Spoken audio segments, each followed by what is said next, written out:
berjumpa kembali. Semoga semuanya masih dalam keadaan sehat dan tentunya semangat. Hari ini kita akan melanjutkan pelajaran kita lagi. Setelah seminggu yang lalu kita sudah menjalani UTS-nya.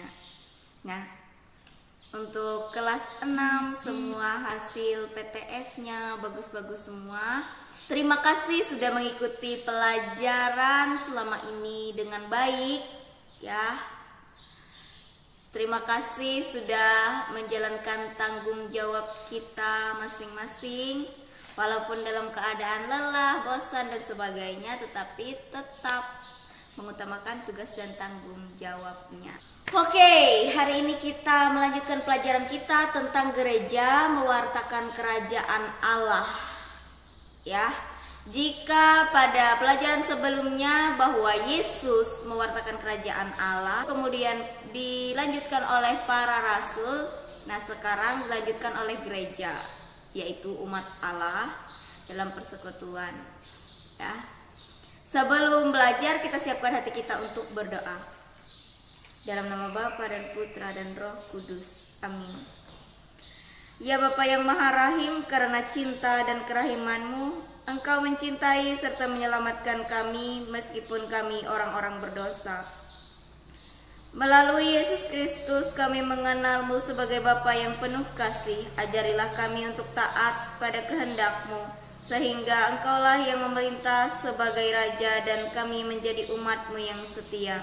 Dengan sikap iman yang taat dan setia kepada kehendak-Mu, kami turut serta mewartakan dan mewujudkan kerajaan-Mu di dunia. Sebab Engkaulah Tuhan dan pengantara kami kini dan sepanjang masa. Amin. Dalam nama Bapa dan Putra dan Roh Kudus. Amin. Oke, pewartaan itu dimulai oleh Yesus Kristus, kemudian dilanjutkan oleh para rasul, yaitu orang murid-muridnya. Nah, seperti pelajaran kita sebelumnya, bahwa Tuhan Yesus berkarya, melayani dan juga mewartakan kabar sukacita, dan kemudian ia sengsara, wafat dan bangkit, maka tugas pelayanan dan perutusan itu dilanjutkan oleh para murid atau para rasul. Nah, para rasul yang melanjutkan tugas perutusan itu telah membentuk satu jemaat, namanya adalah jemaat perdana atau jemaat pertama pada saat itu. Itu merupakan persekutuan orang-orang yang beriman akan Yesus Kristus. Persekutuan orang beriman atau jemaat perdana itu berlanjut dan terus berkembang sehingga pada saat sekarang dikenal sebagai persekutuan gereja. Gereja dengan huruf G kapital, ditulis dengan huruf G kapital, artinya umat Allah. Nah, jadi jika kita belajar tentang gereja mewartakan kerajaan Allah, maka kita semua sebagai umat Allah dipanggil untuk mewartakan kerajaan Allah.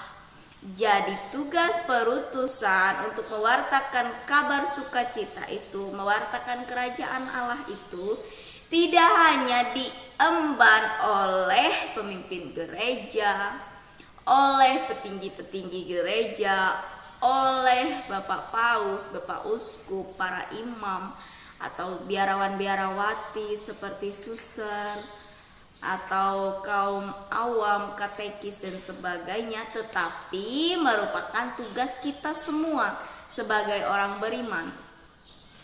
Dari yang tua sampai yang muda, dari yang kecil sampai yang besar.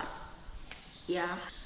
Tugas pelayanan ini tidak hanya dilakukan oleh umat yang ada di pusat paroki atau di wilayah-wilayah yang besar, tetapi tugas pelayanan ini diemban oleh seluruh umat, dari kelompok yang paling besar atau luas sampai yang paling kecil seperti stasi-stasi dan lingkungan-lingkungan.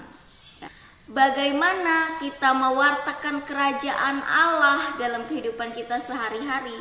Yaitu kita menawarkan persaudaraan, persahabatan, saling menyapa, saling mengasihi, saling memahami, memaafkan, ya.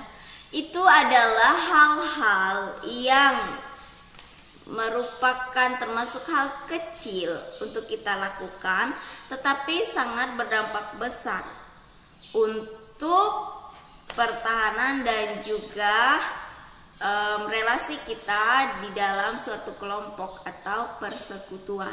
Tugas pelayanan ini tidak hanya dilakukan dari sekitar altar saja atau hanya di dalam suatu liturgi saja, seperti kita mau menjadi lektor, kita mau menjadi pemazmur, atau kita mau menjadi misdinar dan sebagainya. Tetapi tugas pelayanan ini dari altar sampai pasar istilahnya. Jadi dari dalam lingkup gereja sampai di luar lingkup gereja. Ya, artinya dari dalam persekutuan maupun di luar persekutuan. Ya. Kita semua memiliki tugas dan tanggung jawab yang sama, yaitu mewartakan kerajaan Allah. Melalui apa? Melalui kata, perbuatan, dan tindakan kita yang baik. Kokohnya suatu persekutuan itu tidak hanya semata-mata dinilai dari besarnya gedung gerejanya, megahnya gedung gerejanya, tetapi bagaimana relasi umat yang ada di dalam persekutuan itu. Apakah mereka saling mengasihi atau mereka saling menjatuhkan? Ya, walaupun terciptanya gedung yang megah dan juga bagus itu karena kerjasama kita semua, tetapi itu bukan hal yang utama. Oke, sekarang kita buka kitab suci kita dari Injil Matius bab 5 ayat 1 sampai 16. Injil Matius bab 5 ayat 1 sampai 16. Oke. Sekarang tugasnya adalah kamu baca isi dari teks kitab suci Injil Matius bab 5 ayat 1 sampai 16 itu. Kemudian kamu tuliskan di buku tugasmu berdasarkan Injil Matius bab 5 ayat 1 sampai 16. Suasana apa yang ditawarkan oleh Yesus kepada umat manusia? Lalu yang kedua, siapa yang bisa memperoleh dan menikmati suasana tersebut? Oke.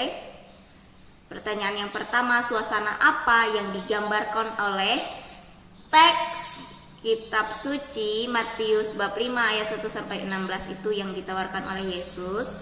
Kemudian siapa saja yang bisa menikmati dan juga memperoleh suasana yang ditawarkan oleh Yesus tadi? Oke.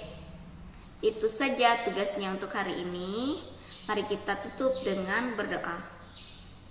Dalam nama Bapa dan Putra dan Roh Kudus. Amin. Tuhan Yesus yang baik, terima kasih atas segala berkat dan rahmat-Mu dalam kehidupan kami. Kami telah belajar bagaimana menjadi pelayan-Mu, menjadi umat Allah yang selalu setia kepada-Mu.